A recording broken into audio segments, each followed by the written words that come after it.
Hoje é dia da militância dar boas notícias, ainda que lamentando.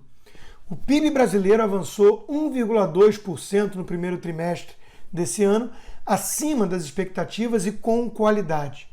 O secretário de Política Econômica, Adolfo Saxida, comemorou apontando 4 pilares. O PIB acima das expectativas de mercado, que girava em torno de 1%, um investimento muito forte, melhor do que outros países em termos internacionais, mais do que a China e os Estados Unidos na margem, e uma consolidação fiscal pró-reformas e pró-mercado, colocando o país no rumo certo. A expectativa era de um crescimento de 1%, como eu disse, e na comparação com os 3 meses anteriores. E a mediana das expectativas estava ali mais perto de 0,8% no crescimento da atividade econômica nesse primeiro trimestre de 2021.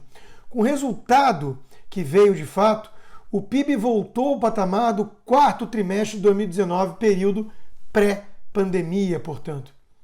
Os investimentos, a formação bruta de capital fixo, cresceram quase 5%, influenciados pelo aumento na produção interna de bens de capital. Isso significa, apertando a tecla SAP, aumento de produtividade à frente. Ainda mais se as reformas seguirem seu rumo. O Brasil avança, portanto, apesar dos pandeminions, daqueles que torcem contra o país de olho em eleições. Não é figura de linguagem isso.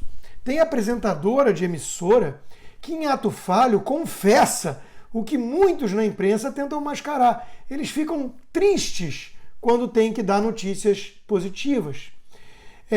Veja a manchete da Miriam Leitão, por exemplo. Parece jornalismo, mas esconde a torcida do contra da militância de esquerda. O mercado já está reagindo ao dado forte do PIB.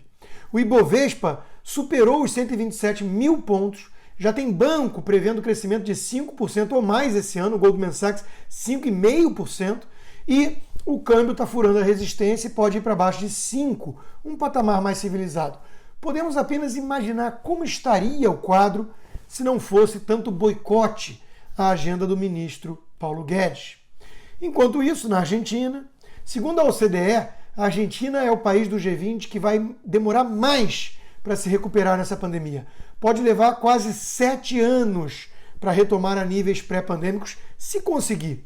Isso é o resultado direto da volta da esquerda radical ao poder, aquilo que os lulistas querem no Brasil. O ministro Paulo Guedes falava em recuperação em V e foi ridicularizado por muitos. Agora, está claro que isso é viável no Brasil, sim, especialmente se pararem de sabotar a agenda de reformas. O governo atual tem um mapa de fundo correto, deseja reabrir o quanto antes toda a economia, apresenta reformas necessárias e luta pela privatização das estatais. Do outro lado, temos os suspeitos de sempre, a velha esquerda tentando explorar politicamente a pandemia, mirando no péssimo exemplo do nosso vizinho argentino. Por puro projeto de poder, essa tal terceira via força a barra para fazer uma equivalência absurda entre PT e Bolsonaro, na prática defendendo Lula. Com esse tipo de recuperação econômica, não há qualquer espaço para tucanos esquerdistas. E eles sabem disso no fundo. Daí o desespero. Daí jornalista pregando até greve geral. Chegar em 2022 com um crescimento acima de 5% da atividade econômica é basicamente garantir a reeleição de Bolsonaro. A oposição esquerdista fica apavorada com isso. A terceira onda da pandemia é a sua última esperança. Por isso viraram corona lovers, a ponto de enaltecer até a ditadura chinesa responsável pela pandemia. Nunca foi sobre ciência ou sobre vidas. Essa gente só pensa em se dar bem à custa do povo brasileiro. Mas o Brasil vai avançar, apesar dessa turma.